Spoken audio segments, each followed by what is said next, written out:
Shalom Bapak Ibu Saudara. Ada sukacita Bapak Ibu? Amin ya. Mari kita menghampiri hadirat Tuhan. Mari saya undang untuk Bapak Ibu bangkit berdiri. Kita akan memuji Tuhan, mengagungkan Tuhan. Karena sungguh Dia adalah Tuhan yang luar biasa buat kita semua. Amin. Amin.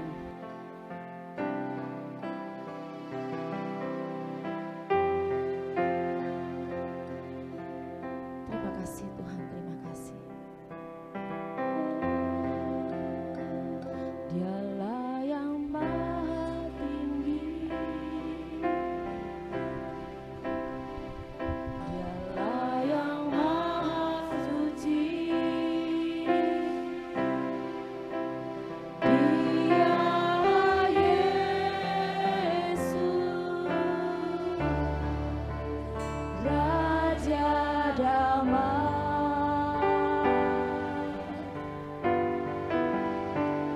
Dialah yang maha mulia,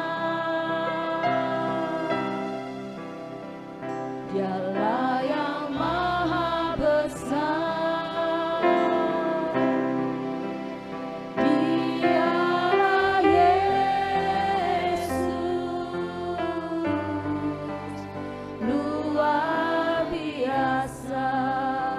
Katakan kami bangga punya Allah seperti-Mu. Kami bangga memiliki Allah seperti-Mu. Kami bahagia menjadi milik-Mu. Kami muliakan, kami tinggikan, kami agungkan nama-Mu Yesus. Sungguh kami bangga.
bersyukur kami punya Allah seperti-Mu Tuhan. Kami bersyukur karena Engkau begitu baik Tuhan. Kami bersyukur karena Engkau sungguh Tuhan memelihara hidup kami dengan sempurna. Engkau selalu menyertai kami. Dan saat ini Tuhan, kalau hari ini kami datang ke hadirat Tuhan, kami akan memperingati hari kenaikan Engkau Tuhan.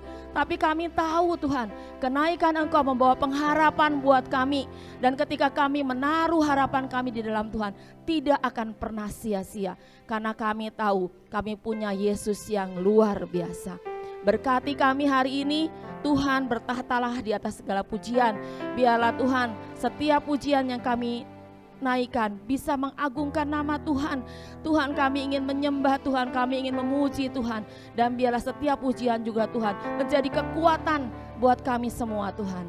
Kami percaya ketika Engkau bertahta ada banyak mukjizat, ada banyak kebaikan yang akan Tuhan berikan kepada kami. Terima kasih Tuhan, di dalam nama Yesus kami berdoa, amin. Saya kalau mengingat kenaikan Isa Masih, pasti yang kepikir satu lagu lama ya yang suka dinyanyikan oleh mama saya juga. Yesus itulah satu-satunya penolongku yang sungguh. Mari kita sama-sama menyanyikan lagu ini.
GBS Sinai, Hermon, Philadelphia, namanya ketika dipanggil ada. Amin Bapak Ibu, amin. Mari kita akan siapkan hati kita untuk mendengarkan firman Tuhan. Biarlah hati kita menjadi hati yang subur, sehingga benih firman Tuhan itu dapat tertanam dan bertumbuh menghasilkan buah.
hadir di sini Tuhan, mengurapi kami satu persatu Tuhan. Kami percaya Tuhan, jika ada yang sedang sedih Tuhan akan hiburkan. Jika ada yang masalah Tuhan berikan jalan keluar. Kau nyata di sini, kemenangan terjadi di sini. Ku yakin Kau hadir di sini. Ku rasakan kuasa tak terbatas. Ku yakin Kau nyata di sini. Kemenangan terjadi. Katakan sekali lagi, ku yakin Kau hadir di sini. Ku yakin Kau hadir di sini. Ku rasakan kuasa yang tak terbatas. Ku yakin Kau nyata di sini. Kemenangan terjadi di sini. Kesembuhan terjadi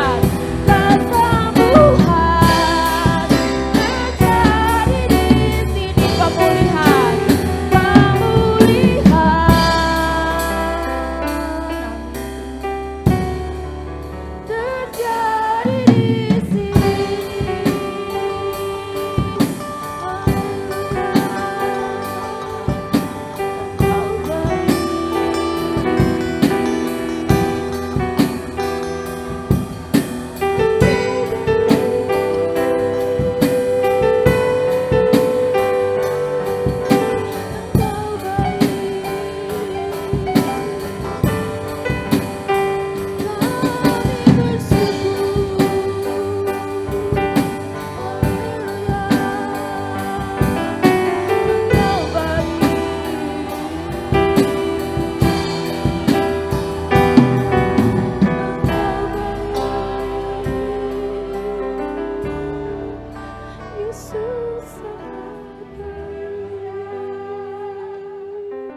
Tuhan, sungguh Tuhan, kami percaya Tuhan, Engkau akan memuaskan kami dengan firman-Mu Tuhan.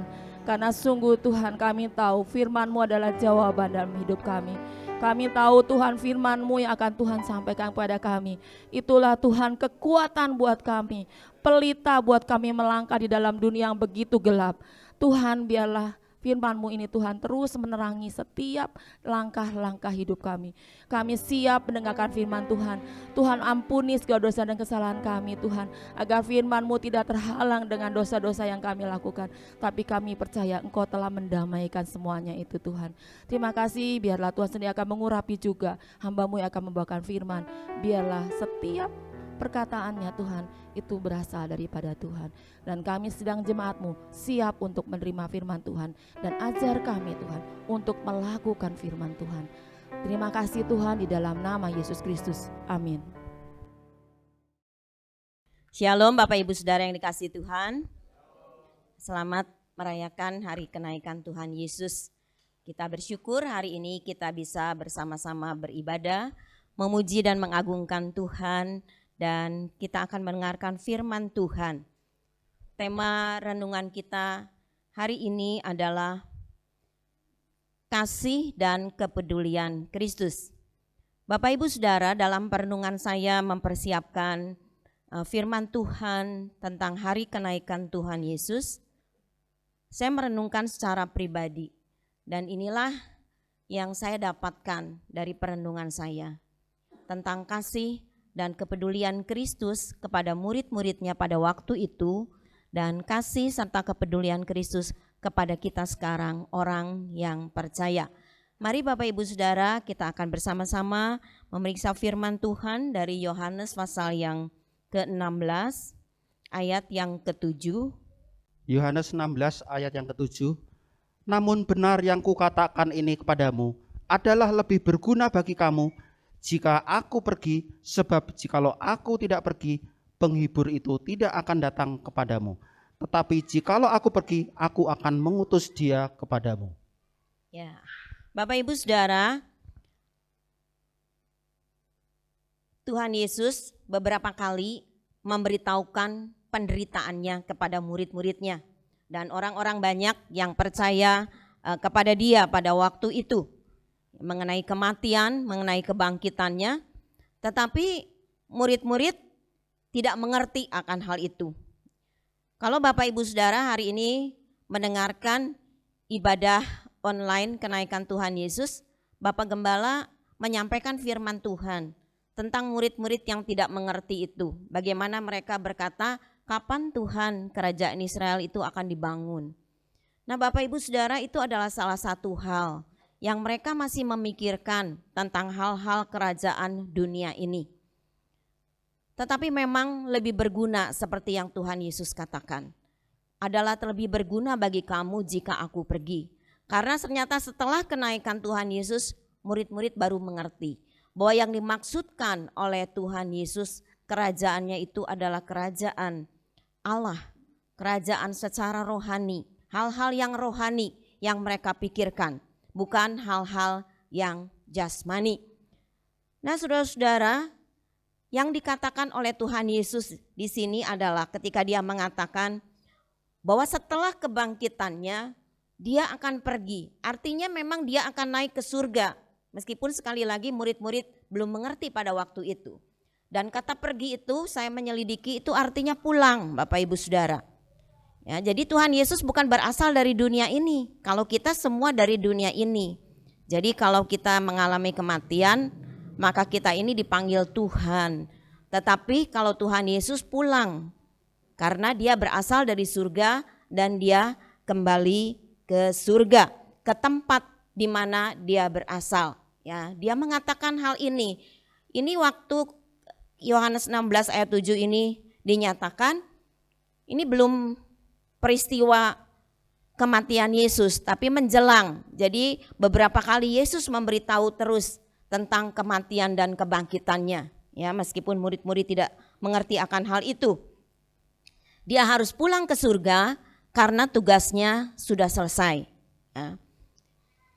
Dan Tuhan Yesus mengatakan di dalam ayat ini, jikalau aku tidak pergi, penghibur itu tidak akan datang kepadamu. Ya. Tetapi ketika dia pergi, dia akan mengutus penghibur itu kepada murid-murid. Sebenarnya siapa penghibur itu? Yang akan diutus oleh Tuhan ketika dia naik ke dalam surga. Dan kita akan membaca di dalam Yohanes pasal 14 ayat 2 sampai 3. Yohanes 14 ayat 2 dan 3. Di rumah Bapakku banyak tempat tinggal. Jika tidak demikian, tentu aku mengatakannya kepadamu, sebab aku pergi ke situ untuk menyediakan tempat bagimu. Dan apabila aku telah pergi ke situ dan telah menyediakan tempat bagimu, aku akan datang kembali dan membawa kamu ke tempatku, supaya di tempat di mana aku berada, kamu pun berada. Ya. Bapak Ibu Saudara, memang pada ayat-ayat yang kita baca, ayat 14 terus sampai kita tadi membaca di dalam pasal yang ke-16 ini, maksud saya pasal yang ke-16 ini dalam kitab Yohanes, ini memang Yesus terus-menerus pada waktu itu memberitakan tentang keadaan yang akan dihadapinya.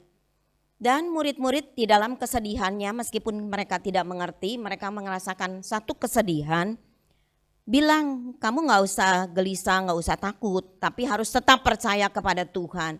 Dan di dalam ayat 2 dan 3 inilah yang Tuhan katakan, aku pergi, aku pulang ke rumah Bapa itu untuk menyediakan tempat bagimu.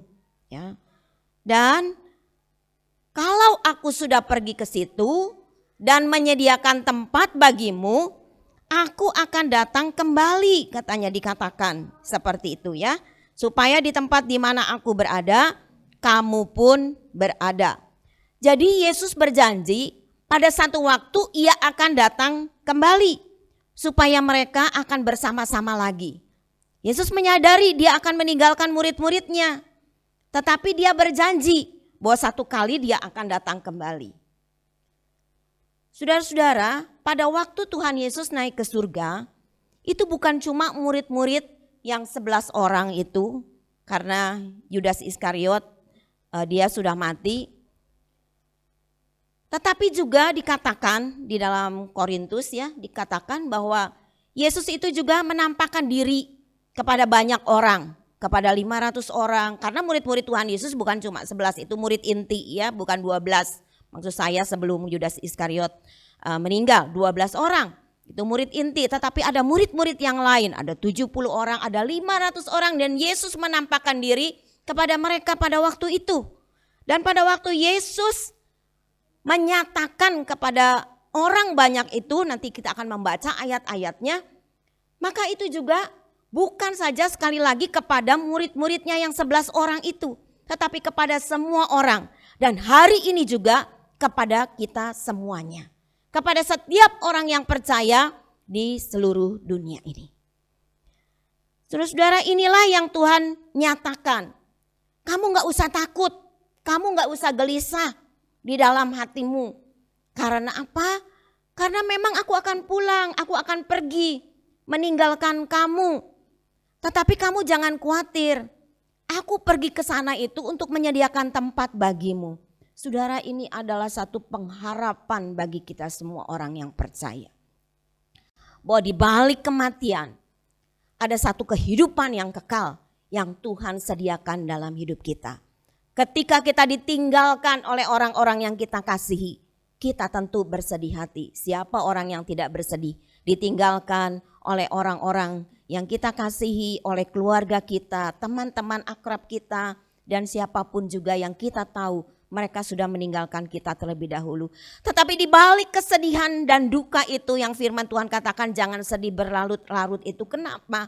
Karena ada satu pengharapan ya, bahwa ada satu tempat yang Tuhan sediakan bagi kita semuanya. Ada banyak tempat di sana dan Tuhan sediakan itu bagi kita semuanya. Bapak Ibu Saudara, inilah satu pengharapan bagi orang yang percaya. Mungkin orang-orang di luar sana yang tidak percaya menyatakan setelah kematian ya sudah habis begitu saja. Tetapi bagi kita tidak demikian, karena kita tidak sama dengan binatang yang setelah mati ya sudah begitu saja. Tetapi di balik kematian ada satu pengharapan kita, satu kehidupan yang tidak seperti di dunia ini. Firman Tuhan katakan, hidup di dunia ini kita mengalami sakit penyakit, kesedihan, air mata, kesusahan, penderitaan, banyak hal yang kita alami ketika kita hidup di dalam dunia ini. Tapi janji Tuhan ketika kita sampai di seberang sana, ketika kita sampai berjumpa dengan Kristus dan hidup bersama-sama dengan Dia, saudara dan saya akan mengalami satu sukacita yang luar biasa. Dikatakan di tempat di sana, di seberang sana itu tidak ada air mata, tidak ada kesakitan, tidak ada duka, tidak ada penderitaan lagi. Itulah yang harus kita pegang di dalam kehidupan kita. Sehingga di tengah-tengah dunia yang mengalami kesusahan ini dan kita hidup di dalamnya, kita merasakan kesusahan karena kita punya penyakit, karena kita mengalami tantangan pergumulan di dalam kehidupan kita. Tapi kita tahu ketika kita meninggalkan dunia ini ada satu tempat yang Tuhan sediakan, tempat yang indah permai. Yang dikatakan katanya jalannya juga dari emas. Ya, gerbangnya ada batu-batu permata. Saudara, itulah tempat yang Tuhan sediakan. Jadi ketika Dia mengatakan kepada murid-murid pada waktu itu, ya, jangan berduka, jangan gelisah, percaya saja kepada Tuhan. Seperti tadi WL mengatakan, percaya saja kepada Tuhan. Itulah yang harus juga kita lakukan di dalam kehidupan kita. Ada satu kepercayaan di dalam kehidupan kita. Meskipun kita mengalami berbagai macam hal di dalam perjalanan hidup ini, kita tetap percayakan hidup kita kepada Dia. Karena Tuhan sediakan satu tempat yang indah bagi kita semuanya.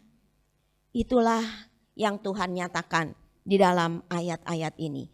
Nah saudara, ketika kita membaca tadi di dalam Yohanes pasal yang ke-16, ayat yang ke-4 tadi, di situ dinyatakan ya memang Yesus sekali lagi akan pergi ya, akan pulang ya ke rumah Bapa di surga. Tetapi di dalam kasih-Nya Dia tidak membiarkan murid-murid sendiri ya. Tadi dikatakan di dalam ayat yang ke-7 itu, Sebab jika aku tidak pergi, penghibur itu tidak akan datang. Penghibur itu adalah Roh Kudus. Ya, roh penghibur, roh penolong bagi kita orang-orang yang percaya. Bagi kita umat Tuhan, hari ini yang ada bukan saja dulu kepada murid-murid, tetapi sampai kepada hari ini juga. Ya, di dalam kasih-Nya, di dalam kepedulian Kristus, Roh Kudus itu bersama dengan murid pada waktu itu dan bersama dengan kita juga hari ini ketika kita percaya kepada Yesus dan menerima Dia sebagai Tuhan dan Juru Selamat hidup kita. Kita baca dalam Yohanes pasal 16 ayat yang ke-13. Tetapi apabila Ia datang, yaitu Roh kebenaran, Ia akan memimpin kamu ke dalam seluruh kebenaran. Sebab Ia tidak akan berkata-kata dari dirinya sendiri, tetapi segala sesuatu yang didengarnya, itulah yang akan dikatakannya, dan Ia akan memberitakan kepadamu hal-hal yang akan datang. Saudara-saudara, inilah yang Tuhan Yesus maksudkan, roh penghibur, roh penolong itu adalah Roh Kudus yang akan dicurahkan kepada murid-murid. Setelah hari ini, besok dan seterusnya sampai hari Pentakosta, kita akan mengadakan doa 10 hari di rumah masing-masing. Dan pada sehari menjelang Pentakosta, kita akan kumpul bersama di sini pada hari Sabtu ya, jam 6 sore.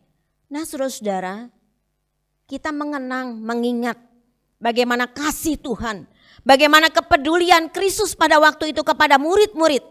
Bahwa murid-murid tidak lagi bersama-sama. Murid-murid tentu sedih karena tidak bersama-sama lagi dengan guru mereka. Tetapi di dalam kesedihan murid-murid Tuhan mengatakan, kamu tidak usah takut. Kenapa?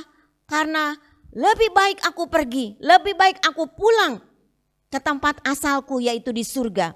Karena setelah itu aku akan mencurahkan Roh Kudus, roh penghibur yang akan menghibur engkau, memberikan kekuatan di dalam perjalanan kehidupan ini. Di sini dikatakan Roh Kudus itu akan menginsafkan dunia ini akan dosa. Saudara dan saya bisa percaya kepada Kristus bukan karena hebatnya kita, bukan karena kita punya orang tua orang Kristen, karena kita anak pendeta, karena kita anak majelis gereja, karena saya pelayan Tuhan. Tetapi ketika kita bisa percaya kepada Kristus itu adalah karena Roh Kudus yang menginsafkan kita bahwa kita manusia yang berdosa, yang memerlukan Kristus di dalam kehidupan kita. Dan ketika kita percaya, bertobat di dalam kehidupan kita, menerima Dia sebagai Tuhan dan Juru Selamat hidup kita, itulah yang dikatakan oleh Tuhan Yesus bahwa Roh Kudus itu menginsafkan dunia akan dosa. Roh Kudus itu adalah roh kebenaran. Bukan saja menginsafkan kita akan dosa, tetapi Dia memimpin perjalanan kehidupan kita kepada seluruh kebenaran. Kebenaran itu adalah firman Tuhan. Dia memberitahu kepada kita ketika kita membaca, merenungkan, mendengarkan firman Tuhan, kita dibukakan oleh Roh Kudus. Oh, itulah firman Tuhan untuk saya. Bagaimana firman Tuhan itu boleh bertumbuh di dalam kehidupan kita, tertanam di dalam kehidupan kita. Ya, roh kebenaran itu dikatakan Dia memberitahu tentang dosa, tentang kebenaran, tentang penghakiman. Ya, Roh Kudus itu memimpin, membimbing, menuntun manusia kepada seluruh kebenaran. Jadi kalau kita mengetahui, mengerti firman Tuhan, sekali lagi kita tidak boleh sombong. Bukan karena saya sekolah Alkitab, bukan karena saya membaca buku-buku yang banyak, itu memang melengkapi, tetapi lebih daripada itu adalah kuasa Roh Kudus memberitahu kepada kita. Ya, menginsafkan kita, memberitahu firman Tuhan itu, apa maknanya firman Tuhan itu di dalam kehidupan kita. Dikatakan Dia akan berkata-kata dan berbicara tentang Kristus, bukan hal yang lain, tetapi tentang Kristus dikatakan, dan Dia akan memuliakan Tuhan. Itulah saudara-saudara Roh Kudus. Kalau apa yang kita dengar di dalam hidup kita itu bukan memuliakan Tuhan, saya yakin itu bukan Roh Kudus. Ya, mungkin roh yang lain di dalam dunia ini. Tetapi kalau Roh Kudus itu berkata-kata kepada kita, dia memberitakan kebenaran, dia memberitakan firman Tuhan, dan dia akan memuliakan Kristus. Jadi pada waktu kita berjumpa dengan orang, kita memberitahu tentang kebenaran, tentang firman Tuhan, pasti yang kita beritahukan itu untuk kemuliaan dan kebesaran nama Tuhan. Saudara, Roh Kudus itu bersama dengan murid-murid, dan Roh Kudus itu juga bersama dengan kita. Pada waktu saudara dan saya percaya kepada Kristus, maka Roh Allah itu ada dalam hidup kita. Roh Kristus itu ada dalam hidup kita. Kristus memang sudah pulang, ya, ada bersama dengan Bapa di surga, tetapi Rohnya ada dalam hidup kita. Dia menyertai, dia membimbing, dia menolong saudara dan saya. Dia menghibur kita. Adakah saudara dan saya yang hadir saat ini masih mengalami kesedihan, sedang mengalami duka cita? Roh Kudus itu akan menghibur kita. Adakah kita ada dalam keadaan sakit memerlukan pertolongan? Roh Kudus itu adalah roh yang memberikan pertolongan di dalam kehidupan kita. Memberikan kita kemampuan ketika kita ada masalah, ada persoalan di dalam kehidupan kita. Jangan berjalan sendiri dengan kekuatan kita. Tuhan Yesus tahu pada waktu itu bahwa murid-murid tidak kuat ketika mereka berjalan sendiri. Oleh karena itulah dia katakan, aku akan memberikan penghibur. Aku akan memberikan roh penolong itu, roh kebenaran itu, untuk memimpin perjalanan kehidupan mereka selanjutnya. Begitu juga perjalanan kehidupan kita semuanya. Saudara baik yang hadir pada saat ini, maupun mereka yang ada di rumah yang sedang ibadah secara online. Semua kita memerlukan tuntunan, pimpinan Roh Kudus dalam hidup kita. Jangan merasa bahwa kita bisa sendiri, kita kuat, kita mampu.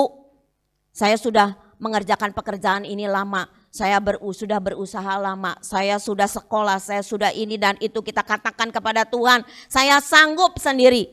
Bapak Ibu Saudara, kita semua tidak akan sanggup. Tetapi ketika Roh Kudus itu ada dalam hidup kita dan kita memberi diri kita untuk dipimpin, untuk dituntun, untuk supaya dia menopang hidup kita, menolong hidup kita, maka Roh itu akan menuntun hidup kita.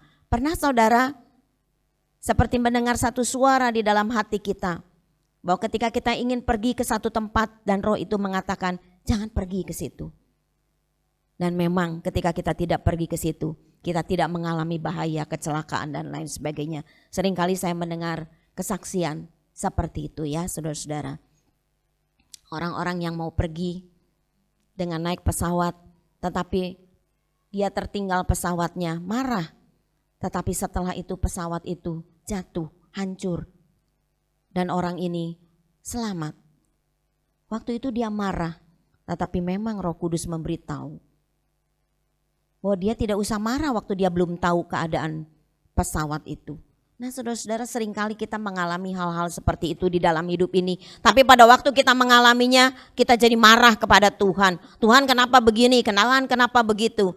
Tetapi saudara, semua yang diberikan oleh Tuhan melalui Roh Kudus ketika kita mau dipimpin, semua mendatangkan kebaikan. Pujian tadi mengatakan mendatangkan kemenangan di dalam kehidupan kita, orang-orang yang percaya. Dan saudara, ada satu hal yang Tuhan ingin kita lakukan di dalam perjalanan kehidupan ini. Pada waktu itu kepada murid-murid dan sekarang kepada kita semuanya. Kita akan membaca di dalam Matius pasal yang ke-28, mulai dari ayat 16 sampai yang ke-20. Matius 28 ayat 16. Perintah untuk memberitakan Injil. Dan ke-11 murid itu berangkat ke Galilea, ke bukit yang telah ditujukan Yesus kepada mereka. Ketika melihat dia, mereka menyembahnya, tetapi beberapa orang ragu-ragu. Yesus mendekati mereka dan berkata, "Kepadaku telah diberikan segala kuasa di surga dan di bumi. Karena itu pergilah, jadikanlah semua bangsa muridku, dan baptislah mereka dalam nama Bapa dan Anak dan Roh Kudus. Dan ajarlah mereka melakukan segala sesuatu yang telah kuperintahkan kepadamu. Dan ketahuilah, aku menyertai kamu senantiasa sampai kepada akhir zaman." Saudara, menjelang kenaikan Tuhan Yesus, murid-murid pada waktu itu memang diperintahkan melalui malaikat ketika kebangkitannya bahwa dia sudah mendahului kamu ke Galilea. Dan mereka semua disuruh ke Galilea. Mereka ada di satu bukit di Galilea itu. Dan tadi saya sudah katakan bukan saja ke-11 murid, tapi banyak orang yang berkumpul di sana dan Yesus memberikan perintah kepada murid-murid. Di sini dikatakan masih ada juga orang yang ragu-ragu, tetapi Tuhan memberikan perintah dan kita sering kali menyebutnya sebagai amanat agung. Ini adalah tugas Tuhan Yesus yang Tuhan Yesus berikan kepada murid-murid pada waktu itu dan kepada kita semua orang yang percaya. Kalau Tuhan sudah memberikan janji-janjinya yang luar biasa dan Tuhan sudah memberikan Roh Kudusnya di dalam kehidupan kita, ada satu hal yang menjadi bagian yang harus kita lakukan. Dan ini ada di dalam ayat 18 sampai ke yang ke-20. Ya, di sini dikatakan bahwa Yesus dimuliakan setelah kebangkitannya. Dan dia adalah raja di atas segala raja. Tuhan mengatakan kepadaku telah diberikan segala kuasa di surga dan di bumi. Dia bukan raja di dunia ini. Dia bukan raja seperti yang diinginkan oleh orang-orang Israel pada waktu itu. Menjadi raja ya, untuk mengalahkan bangsa Romawi. Tetapi dia adalah raja di atas segala raja. Dan dia memiliki otoritas. Segala kuasa diberikan kepadaku. Dikatakan di sini. Baik di surga maupun di bumi. Ya, otoritas Tuhan berikan. Dan saudara, otoritas itu juga diberikan oleh Tuhan kepada murid-murid dan kepada orang yang percaya. Ya, melalui Allah Roh Kudus yang ada dalam kehidupan kita. Dan perintah itu harus terus-menerus dikatakan. Kalau saudara membaca ayat-ayat ini di dalam bahasa aslinya, ini adalah satu perintah yang harus dilakukan terus-menerus. Bukan hanya sesaat pada waktu itu, tetapi terus-menerus. Ya, saudara-saudara, ya segala tindakan kita pada waktu kita pergi, ya beraktivitas di dalam dunia ini, pada waktu kita melayani, dan dikatakan di sana kita harus memuridkan, memberitakan Injil. Intinya adalah memuridkan, saudara, memberitakan Injil, memberitakan tentang Kristus dan memuridkan mereka. Di sini dikatakan supaya setiap orang yang kita jumpai, kita memberitakan Injil tentang Kristus itu, maka mereka percaya kepada Kristus, mereka bertobat, mereka juga memberi diri mereka dibaptis sebagai satu pernyataan bahwa saya adalah milik Kristus. Baptisan itu adalah satu proklamasi. Seperti kalau misalnya kita tanggal 17 Agustus selalu memperingati ya hari proklamasi, itulah pada waktu saudara dan saya dibaptis, maka ini adalah proklamasi kepada dunia ini, kepada orang-orang di sekitar kita, bahwa sekarang saya ini adalah milik Kristus, bahwa sekarang saya ini sudah percaya kepada Kristus, hidup lama saya sudah berlalu, tetapi saya mempunyai hidup baru di dalam Kristus. Tetapi setelah dibaptis, orang-orang yang dibaptis itu juga harus terus belajar firman Tuhan. Itulah artinya memuridkan. Diajar tentang firman Tuhan, di sini dikatakan, ajarlah mereka melakukan segala sesuatu yang telah kuperintahkan kepadamu. Perintah Tuhan ada di dalam firman-Nya. Jadi saudara-saudara, ini juga mengingatkan kita semuanya. Pada waktu kita menjadi orang yang percaya, kita bertobat, ya kita dibaptis, tetapi kita harus terus bertumbuh di dalam Dia. Melalui firman Tuhan yang kita baca setiap hari, yang kita renungkan, kita dengar seperti ini di dalam ibadah, itulah yang harus terjadi di dalam kehidupan kita. Dan kita harus melakukan itu bukan untuk diri kita sendiri, tetapi bagi keluarga kita, bagi anak-anak kita, bagi cucu-cucu kita, ya, bagi orang tua kita mungkin yang belum mengenal Kristus, buat teman-teman kita, saudara-saudara kita, siapapun orang-orang yang ada di sekitar kita. Saudara, kalau memberitakan tentang Kristus, bukan kita harus menjadi pendeta atau kita penginjil terlebih dahulu, tetapi perintah ini adalah untuk semua orang yang percaya. Jadi setiap orang yang sudah dimuridkan ya harus memuridkan kembali. Saudara dan saya selama ini sudah dimuridkan dan kita harus memuridkan orang yang lain. Orang yang belum percaya kepada Kristus, mereka setelah percaya, bertobat, dibaptis, diajarkan, terus dimuridkan. Ya, saudara, kita tidak usah takut. Ada satu janji yang indah di dalam ayat yang terakhir ini. Ketahuilah, aku menyertai kamu senantiasa sampai kepada akhir zaman. Artinya sampai selama-lamanya sepanjang umur hidup kita. ada Tuhan yang menyertai kita. Saudara, ketika saya merenungkan ini, saya berkata Tuhan, inilah adalah janji yang manis, janji yang indah yang Tuhan beritakan kepada kami semuanya. Mungkin saudara, kita takut, kita berkata gimana cara saya untuk saya memberitakan tentang Kristus. Saudara, melalui hidup kita, melalui perkataan kita kepada mereka, bagaimana Kristus sudah mengubah hidup kita, kita bisa katakan itu kepada orang lain. Saudara, nggak usah takut, ada Roh Kudus yang memberikan kemampuan. Kita memang tidak mampu, tapi ada Roh Kudus memberikan kemampuan dan penyertaannya dalam perjalanan kehidupan kita. Penyertaannya bukan saja pada waktu kita melayani Tuhan, tetapi di dalam perjalanan kehidupan kita. Jadi hari ini kalau Bapak Ibu Saudara datang dengan beban yang berat, saudara tidak usah takut. Karena ada Tuhan yang menyertai hidup kita. Dan Tuhan yang menyertai hidup kita itu adalah Tuhan yang empunya langit dan bumi ini. Yang punya segalanya. Di dalam dunia ini dikatakan segala kuasa diberikan bukan saja di bumi tetapi di surga. Saudara, itulah yang Tuhan katakan. Jadi saya mengharapkan kita pulang dari tempat ini pada hari ketika kita memperingati hari kenaikan Tuhan Yesus. Tidak ada lagi keraguan, kekhawatiran, ketakutan, kebimbangan. Tetapi kita yakin, percaya Dia akan beserta dalam hidup kita. Sepanjang umur hidup kita sampai Maranatha. Sampai Yesus datang kembali seperti janjinya tadi. Mari kita akan melihat bukti kasih dan kepedulian Kristus di dalam hidup kita. Yang pertama, Yesus pergi atau pulang kepada Bapa, menyediakan tempat bagi orang yang percaya. Saudara ingat akan hal itu, jangan takut. Ada tempat kita di seberang sana. Bapak Ibu Saudara percaya akan hal itu? Amin, kita percaya. Ada satu tempat yang indah yang Tuhan sediakan. Kalaupun kita di dalam dunia ini tidak ada tempat yang tetap, tetapi di sana ada satu tempat yang Tuhan sediakan. Tempat yang indah bagi kita semua orang yang percaya. Inilah bukti kasih, inilah bukti kepedulian Kristus kepada kita. Ketika saya merenungkan tentang makna kenaikan Tuhan Yesus ke surga, saya berkata kepada Tuhan dan Roh Kudus pada waktu itu, Tuhan, saya pada kesimpulan bahwa Tuhan itu mengasihi, bahwa Tuhan itu peduli kepada kami semua, orang-orang yang percaya. Yang kedua, Dia memberikan Roh Kudusnya untuk memimpin orang yang percaya.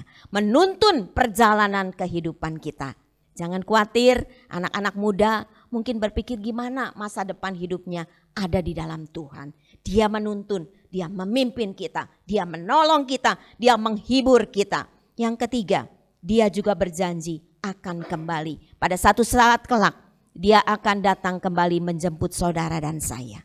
Dan orang-orang yang sudah terlebih dahulu mendahului kita di dalam kematian, mereka akan dibangkitkan oleh Tuhan. Dan kita yang masih hidup dikatakan Dia akan diubahkan dalam sekejap.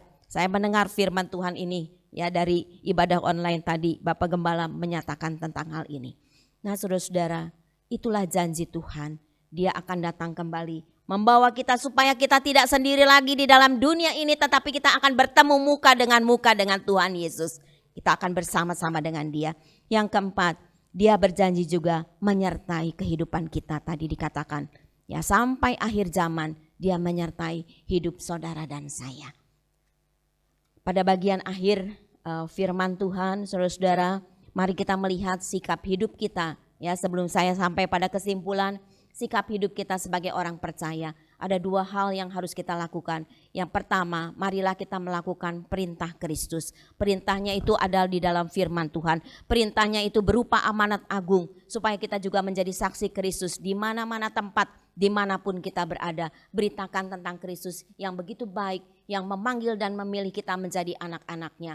Kita beritakan itu melalui kehidupan kita, melalui sikap hidup kita yang baik. Sehingga orang lain bisa melihat Kristus ada di dalam kehidupan kita.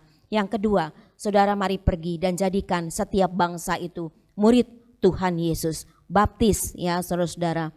Dan biarlah kita membawa jiwa-jiwa yang baru itu supaya mereka bisa bertobat, dibaptiskan. Dan mereka boleh bertumbuh. Ya mereka itu dibawa ya di dalam gereja Tuhan. Untuk mereka mendengarkan firman Tuhan, dibimbing. Dan mereka boleh bertumbuh dalam anugerah Tuhan. Sebagai bagian akhir kita akan menyimpulkan perenungan kita di dalam menyambut hari kenaikan Tuhan Yesus ini. dengan tema kasih dan kepedulian Kristus yang pertama. Kasih dan kepedulian Kristus dinyatakan dengan memberikan Roh Kudus kepada orang percaya, supaya kita tidak sendiri menyadari di dalam hidup ini ada Roh penolong penghibur yang memberikan kekuatan dan memimpin hidup kita. Yang kedua, kasih dan kepedulian Kristus dinyatakan dengan menyediakan tempat dan menjemput orang yang percaya. Pada satu waktu dia akan menjemput saudara dan saya, dan tempat sudah dia sediakan buat kita. Ya, tadi dikatakan ketika dia sudah menyediakan tempat buat kita, dia akan menjemput kita. Yang ketiga, kasih dan kepedulian Kristus dinyatakan dengan janjinya untuk menyertai orang percaya sampai akhir zaman. Inilah yang harus terus kita pegang di dalam perjalanan kehidupan kita. Kita enggak sendiri, Tuhan selalu beserta dengan kita. Yang terakhir, yang keempat, saudara-saudara, sikap orang percaya adalah melakukan amanat agung supaya banyak orang menjadi percaya. Kalau ada keluarga kita yang belum percaya kepada Kristus, mari kita beritakan tentang Kristus yang mengasihi, yang begitu peduli kepada kita semuanya. Beritakan itu kepada banyak orang, dan ketika mereka percaya, mereka bertobat, menerima Kristus di dalam kehidupan mereka, biarlah mereka juga boleh dibaptis dan mereka boleh bertumbuh. Ya, mereka boleh dimuridkan, bertumbuh di dalam Tuhan. Dan saudara-saudara, inilah bagian yang harus kita lakukan terhadap kasih dan kepedulian Kristus di dalam kehidupan kita semua. Amin. Tuhan memberkati. Bapa Surgawi, kami bersyukur kepadamu, Tuhan sudah menyertai di dalam ibadah memperingati hari kenaikan Tuhan Yesus ke surga. Tuhan sudah memakai semua ya Tuhan anak-anak-Mu yang sudah menyelenggarakan akan ibadah on-site pada pagi hari ini di Sinai. Terima kasih Tuhan, pakai kami terus ya Tuhan untuk memenangkan banyak jiwa. Bagaimana Tuhan juga peduli kepada kami semua. Engkau sudah berada di surga, di sebelah kanan Allah Bapa, mendoakan kami semua. Terima kasih Tuhan, untuk itu kami juga mau terus memenangkan banyak jiwa untuk kerajaan surga. Bapa, kami juga berdoa untuk dunia saat ini, supaya ya Tuhan, kami mempunyai visi semua hamba-hamba Tuhan di seluruh dunia untuk memberitakan kabar sukacita. Terima kasih ya Bapa, terima kasih ya Tuhan, firman-Mu boleh menguatkan kepada kami semua, untuk kami benar-benar ya Tuhan memasuki hari-hari mendatang. Tuhan, kami sungguh perlu kesatuan hati dan dikuatkan oleh Roh Kudus sendiri bagi kami semua umat Tuhan untuk masuk di dalam doa. Terima kasih ya Bapa, kiranya Roh Kudus sendiri yang menguatkan kepada kami semua. Kami juga berdoa untuk Bapak Ibu sekalian, rumah tangga demi rumah tangga. Tuhan memberkati kehidupan kami satu persatu. Yang bekerja, yang berusaha, yang berdagang, Tuhan limpahkan berkat-Mu. Bagi anak cucu kami juga yang sekolah, yang sudah meniti karir, Tuhan juga memakai mereka supaya mereka terus bersemangat di dalam tugas-tugasnya ya Tuhan. Sehingga mereka boleh ya Tuhan diberkati oleh Tuhan, dan mereka boleh selalu memuliakan dan membesarkan nama Tuhan di dalam kehidupan kami. Kami juga berdoa untuk keamanan dan kesejahteraan kota di mana kami tinggal. Tuhan, Engkau juga menolong bagi pemerintah baik di pusat maupun di daerah untuk mengatasi semua keadaan saat ini di negara kami ya Bapa. Terima kasih ya Tuhan, kalau saat pandemi ini boleh terkendali ya Tuhan, dan kami boleh memasuki masa endemi. Tuhan tolong semuanya ya Bapa, supaya kami boleh ya Tuhan tidak mengalami Tuhan masalah di dalam sakit penyakit. Tuhan, kami diberikan kesehatan dan kekuatan yang daripada Tuhan selalu. Dihindarkan dari pemaparan-pemaparan penyakit apapun juga. Terima kasih ya Tuhan. Kami juga berdoa Tuhan untuk jemaat-Mu saat ini yang mungkin ada di dalam kelemahan tubuh. Yang sakit Tuhan jamah memberikan kesembuhan dan pemulihan. Yang ada di dalam masalah persoalan Tuhan membukakan jalan keluar. Sekalipun kami saat ini ya Tuhan mungkin ada di antara kami mengalami kekurangan secara finansial. Tuhan Engkau memberkati kehidupan kami ya Tuhan. Karena Engkaulah Yehova Jireh yang mengadakan yang tidak ada menjadi ada. Sebentar sidang Tuhan akan meninggalkan tempat ini. Tuhan akan menyertai di dalam perjalanan, tibakan kami satu persatu pada tujuan kami dengan selamat, dengan tidak kurang suatu apapun. Tuhan memberkati engkau dan melindungi engkau. Tuhan menyinari engkau dengan wajahnya dan memberi engkau kasih karunia. Tuhan menghadapkan wajahnya kepadamu dan memberi engkau damai sejahtera. Mari Bapak Ibu sekalian terimalah berkat daripada Allah Bapa di surga, cinta kasih daripada Tuhan Yesus yang tak berkesudahan beserta persekutuan yang manis dari Allah Roh Kudus akan menyertai kita semua mulai saat hari ini bahkan sampai Maranatha. Bagi yang percaya katakan bersama, amin. Mari kita nyanyikan Tuhan Yesus turun dari surga. Dia hiduplah, dia hiduplah.